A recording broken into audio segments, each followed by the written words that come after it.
Bueno, buenas tardes para todas y algún compañero varón que por ahí veo también. Es un gusto estar nuevamente con algunas de ustedes. Es la segunda vez en el año, creo que nos estamos viendo, ya que hemos participado en los departamentos del sur del Río Negro, en este proyecto que Andrea les comentaba recientemente. Y bueno, con algunas de ustedes nos hemos visto. Con Fabiana vamos a trabajar en la tarde de hoy y todo el día de mañana en la temática más específica sobre violencia hacia niños, niñas y adolescentes. Sabemos que algunas de ustedes ya vienen trabajando desde el año pasado, no es la misma situación en la que están todas, pero sabemos que algunos sí, ya hemos realizado avances en la temática, en los espacios presenciales donde hemos podido participar hasta ahora. Así que en esta instancia de hoy en la tarde y mañana vamos a tratar de profundizar en algunos conceptos que ustedes ya vienen manejando. De todas maneras, cuando aparezca alguna duda que parece más básica, no hay ningún problema, la retomamos y la seguimos profundizando, ¿sí? Así que eso le vamos a pedir, que cuando ustedes consideren que es importante volver a trabajar algún concepto o que quede alguna pregunta, algún planteo, alguna discrepancia en relación a lo que nosotros estamos planteando, bueno, que lo podamos dialogar, ¿sí? Hoy vamos a trabajar en la tarde hasta más o menos las 3:15, 3:20, porque después va a estar trabajando Alicia con ustedes. Y vamos a tener como dos instancias en el espacio de hoy. Al principio vamos a trabajar con una pequeña técnica que nos permita, bueno, posicionarnos un poco en cuanto a lo que vamos a trabajar después, que ahora Fabiana se las va a comentar. Pero en la tarde entonces de hoy vamos a trabajar sobre nudos y obstáculos epistemológicos, ideológicos y teóricos para la comprensión compleja del problema de la violencia hacia niños, niñas y adolescentes, ¿no? Aquellos elementos que de alguna manera se entrenudan y aparecen como dificultades para la comprensión del problema, para la identificación, para poder detectar, y que tiene que ver con, bueno, con las construcciones sociales desde lo teórico, desde lo ideológico, desde lo político, y cómo eso se atraviesa luego en nuestras intervenciones. En este sentido, vamos a trabajar algunas dificultades para la detección, en lo que tiene que ver con las concepciones de familia, familias, como estamos viendo hoy, esa realidad que es cambiante, nueva, que va constantemente modificándose en nuestro país, los conflictos familiares, qué es conflicto, disfuncionalidad, conflicto en la familia, violencia doméstica, un poco en esa línea vamos a trabajar. Obstáculos que dificultan la detección, el diagnóstico, el impacto en operadoras y operadores, las afectaciones, los afectos que ponemos en juego cuando aparecen estas situaciones en los centros de enseñanza. Ustedes ayer también estuvieron trabajando un poco desde ahí, desde las afectaciones. Y el impacto de los daños en niños, niñas y adolescentes, la patologización de la violencia doméstica y la estigmatización, como dos puntos que nosotros estamos identificando desde también el trabajo directo, concreto con estas familias, que bueno, que estas familias están sufriendo. Estigmatización, patologización de los daños, de los efectos, y bueno, y eso también cómo está impactando en las intervenciones, ¿sí? Por hoy entonces vamos a trabajar eso y mañana les contamos al principio lo que vendría para el miércoles. ¿Alguna pregunta? Entonces, empezamos. ¿Tengo que usar esto? Sí, mejor. Bueno, les contamos. El juego se llama Línea del Tiempo. La línea del tiempo, y lo que vamos a hacer es pedirles que armen parejas. A cada pareja le va a tocar una frase. Esa frase es algo citado por algún autor, por algún filósofo, por algún catedrático, o son citas de convenciones o de instrumentos legislativos, ¿tá? Lo que no dice ni quién lo dijo ni cuándo se dijo eso. Entonces, a cada dupla, a cada pareja le va a tocar esa frase y van a tener 5 minutos para discutir cuándo creen que se dijo eso. Y van a tener que colocar, cuando nosotros le digamos, esas frases en esa línea del tiempo que está preciosa, ¿no? Una manualidad que hice anoche. Van a ver que tienen algunas frases que se dijeron antes de Cristo y otras frases que se dijeron después de Cristo. No sé si ven los números, van a tener que capaz que acercarse, ahora cuando entreguemos se acercan, miran las fechas y en 5 minutos resuelven dónde la colocan. ¿Está?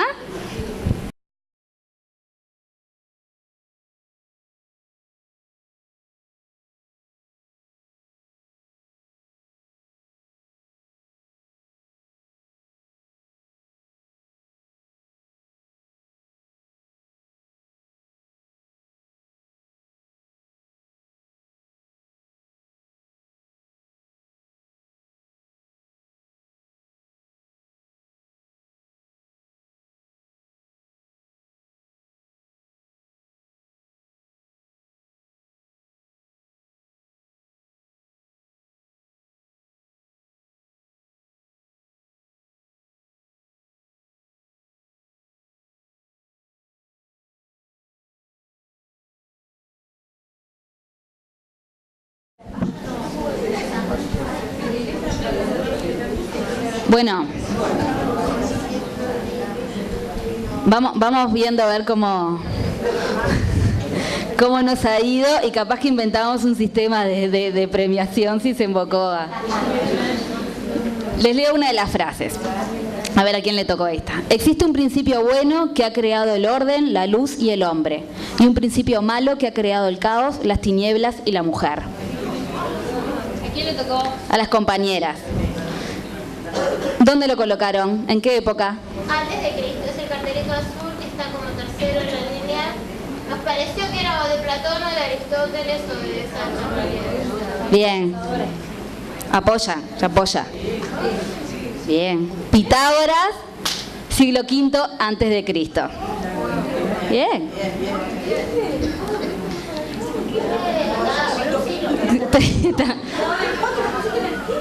Bueno.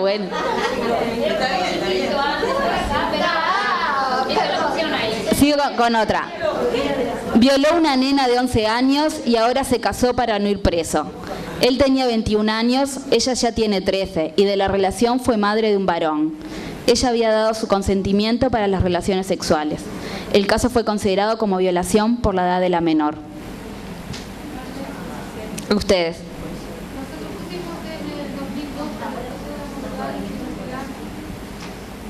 Pero como sabemos que en 14 años hasta ahora se construyó la relación. Pero pudo ser del 2002.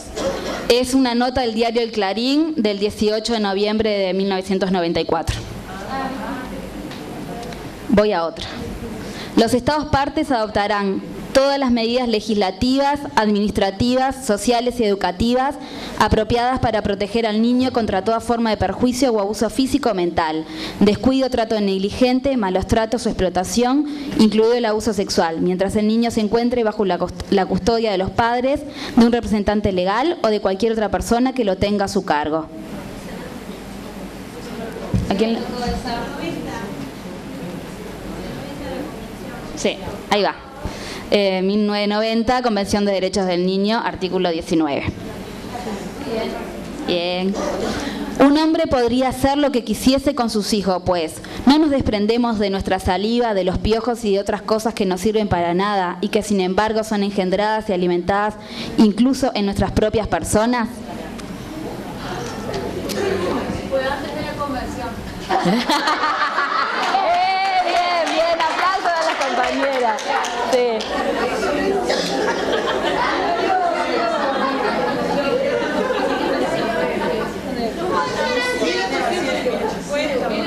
Lo pusimos ahí en el medio pero tú vas 1900 por ahí. Puede ser que antes de que el amarillo. Acá lo pusieron. Sí. Lo dijo un discípulo de Sócrates, Aristipo, en el siglo IV antes de Cristo.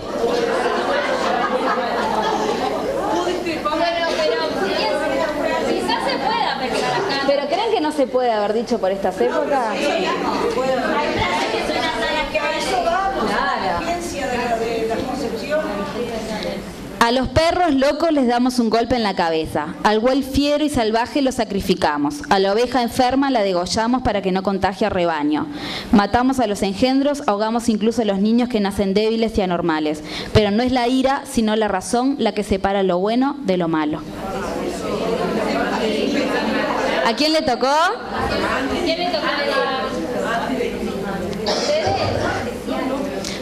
¿A quién les tocó? No veo.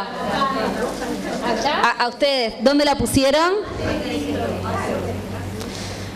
Séneca. Lo dijo Séneca en el siglo I después de Cristo. Después citamos un artículo llamado "A veces hay que pegarles", un artículo de un académico dirigido a padres, que dice el artículo: pegarles a los chicos pero sin lesionar, hablarles a veces no es suficiente. Les tocó a ellas. ¿Cuándo lo pusieron? Lo pusimos como ahora, del 2004 para acá. 1996, el decano de la Facultad de Medicina de la Universidad Nacional de Buenos Aires. Es bien actual.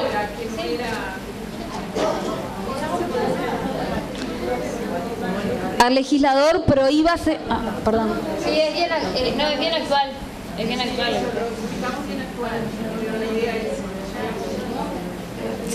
Ahora terminamos de leerlas y después como compartimos como esas cosas. Al legislador prohíbase al maestro que abra la escuela o al profesor de gimnasia el gimnasio antes de la salida del sol y les obliga a cerrar ambas antes de la puesta del sol, pues mucho recela de que se queden a solas con un muchacho o en la oscuridad con él. ¿Qué le tocó? Esa. ¿A ustedes? ¿Por dónde la pusieron? Entre 1905 y el 34. Azul ahí. Siglo IV antes de Cristo. Esquines, que era un orador ateniense. El nombre es Esquines. Esquines.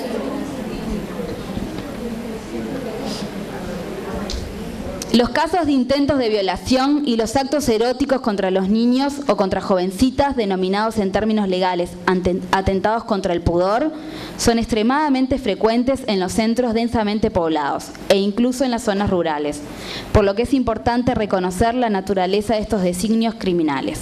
Dedicaré por lo tanto la primera parte de este trabajo a la investigación de los mismos y daré cuenta de la experiencia que me han deparado mis 28 años como experto consultado por los juzgados. Nosotros pusimos en 1934.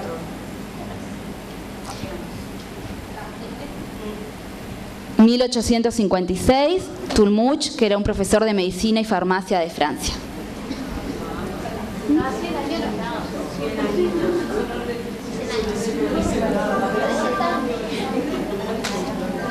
El médico legista no debería concluir que el intento de violación no ocurrió, sino que la cópula no llegó a consumarse por completo. ¿A quién le tocó? Lo pusimos al final, después del 2004. Después del 2004, también lo dijo Tulmuch, que encaraba a Tulmuch, en 1856. Era un adelantado. Era un adelantado.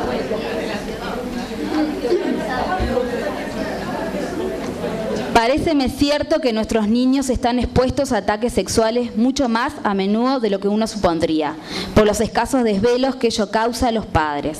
En los 18 casos sin excepción de histeria pura y de histeria combinada con representaciones obsesivas, 6 hombres y 12 mujeres, tomé noticia, como ya he consignado, de tales vivencias sexuales de la infancia. ¿A quién le había tocado la frase? ¿Dónde la pusieron? 1896, la etiología de la histeria. Mis consideraciones acerca del papel que desempeña la sexualidad en la teología de la neurosis. Para esa época mi material era aún escaso y por casualidad incluía una cantidad desproporcionadamente grande de casos en los que la seducción sexual por parte de un adulto o de otro niño jugaba un papel preponderante en la historia infantil del paciente. pues así que sobreestimé la frecuencia de tales episodios, aunque en otros aspectos no dudo de ellos. Además, en esos tiempos no era capaz de distinguir con certeza entre las falsificaciones que las histéricas aportaban en sus recuerdos infantiles y las huellas de sucesos reales.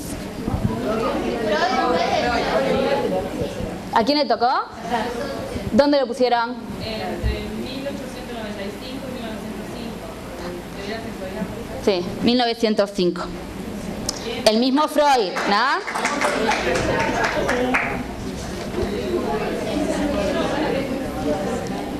Para los efectos de esta convención debe entenderse por violencia contra la mujer cualquier acción o conducta basada en su género que cause muerte, daño, sufrimiento físico, sexual o psicológico a la mujer, tanto en el ámbito público como en el privado. Las compañeras que además pusieron qué convención era. ¿Ah? Y nosotros pusimos que pertenece a la Convención de Belén de Pará en el 1994. Sí. ¿Sí? Sí. Bien. Premio para la compañía.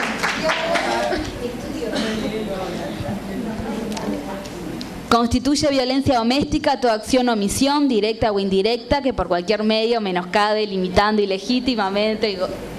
Se conoce, ¿no? ¿A quién les tocó? 2002, definición de ley de violencia doméstica.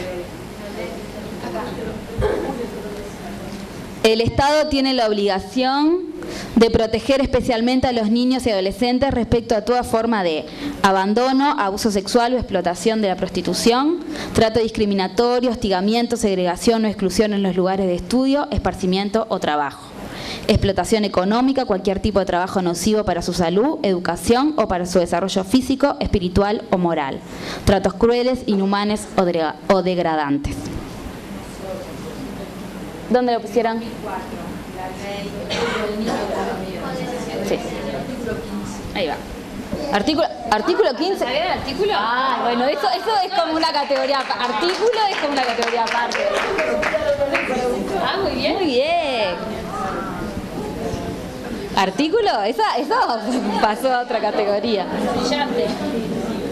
Queda prohibido a padres o responsables, así como a toda persona encargada del cuidado, tratamiento, educación o vigilancia de niños y adolescentes, utilizar el castigo físico o cualquier tipo de trato humillante como forma de corrección o disciplina de niños, niñas o adolescentes. ¿A quién le tocó? ¿Dónde lo pusieron? Estábamos en duda porque no sabíamos si era de la Declaración de los Derechos del Niño o el Código. Acá, en el 1995. Después en aquel, no sabemos si en el 89 o en el 2004. Por acá. Sí. 2007, la ley 18.214 de integridad personal de niños, niñas y adolescentes. ¿Qué es el número? 18.214. Gracias. 2007. Sí, es la ley conocida como contra el castigo físico. La ley contra el castigo físico. La tan discutida ley contra el castigo físico. Todo niño, niña o adolescente tiene derecho a la información y acceso a los servicios de salud, inclusive los referidos a la salud sexual y reproductiva, debiendo los profesionales actuantes respetar la confidencialidad de la consulta y ofrecerle las mejores formas de atención y tratamiento cuando corresponda.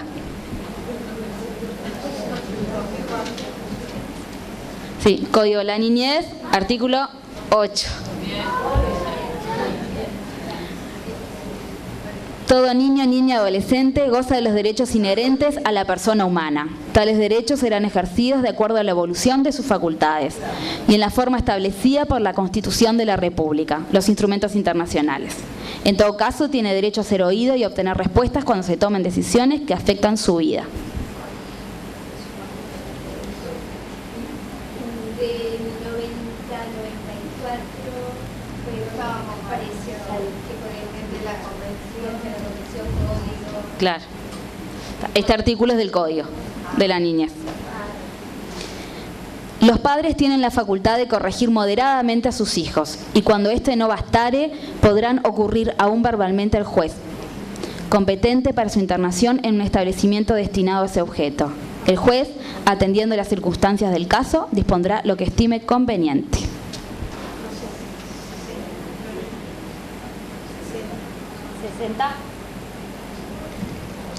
Es un artículo 79. Es un artículo del Código Civil que fue derogado en 2007.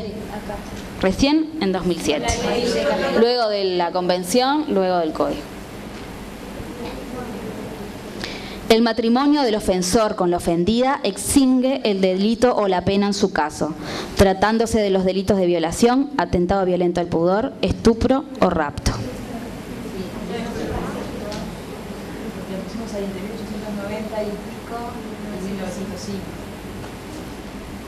Es un artículo del Código Penal que fue derogado en 2005.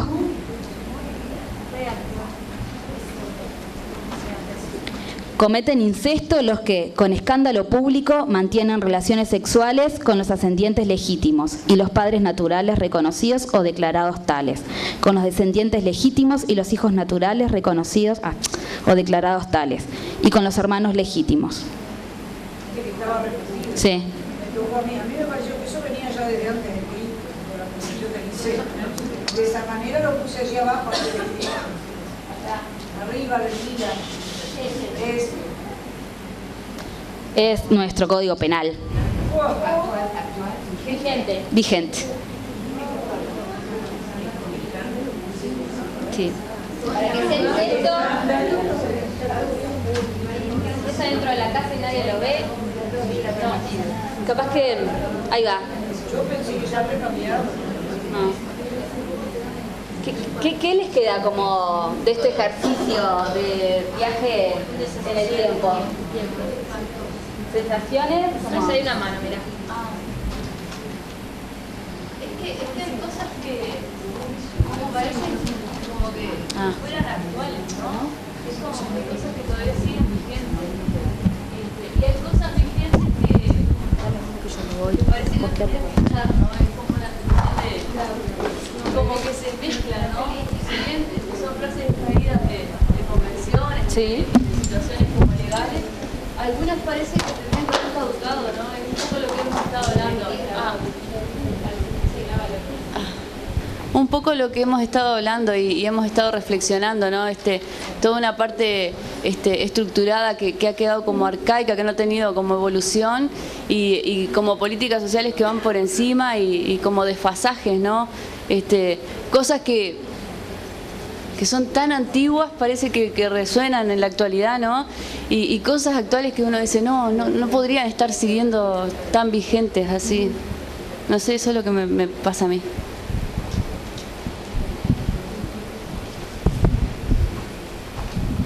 Por un lado, descubrir la sensibilidad que había hacia el tema en épocas lejanas, que eso me sorprende, me sorprendió, no lo tenía claro.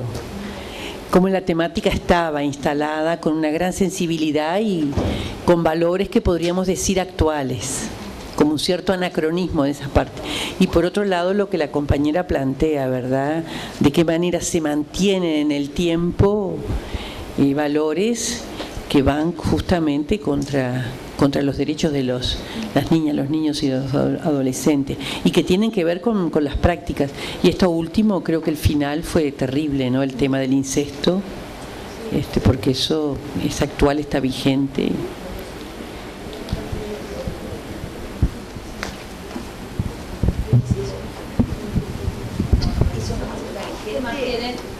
Ella quería decir algo. No, que mientras este último artículo está vigente, es como muy duro poder